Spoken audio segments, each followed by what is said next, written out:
বছরের শেষ ম্যাচে মেসির নতুন বিশ্ব রেকর্ড।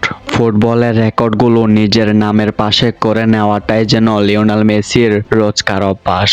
বিগত দেড় যুগের ফুটবল ক্যারিয়ারে প্রায় সবকিছুই নিজের করে নিয়েছেন আর্জেন্টিনার এই লিটল ম্যাজিশিয়ান। 2024 সালে নিজের শেষ ম্যাচে এসেও ভাগ বসালেন নতুন এক বিশ্ব রেকর্ডের তালিকায়। পেরুর বিপক্ষে আর্জেন্টিনার ম্যাচে একমাত্র গোল পেয়েছেন লাউতারো মার্তিনেজ।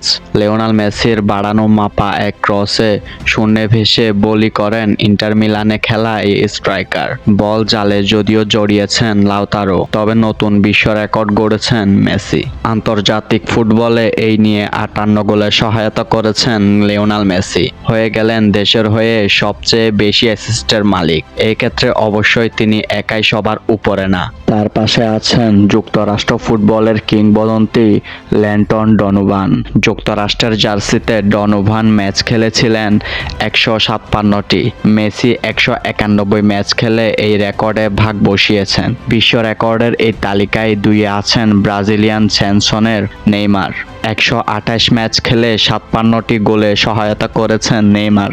বর্তমানে সক্রিয় ফুটবলারদের মধ্যে কেভিন ডি ব্রুইনের অ্যাসিস্ট 49, ক্রিস্টিয়ানো রোনালদোর অ্যাসিস্ট 48। আজকের এই ম্যাচে জয়ের পর 12 ম্যাচ থেকে আর্জেন্টিনার সংগ্রহ 25 পয়েন্ট।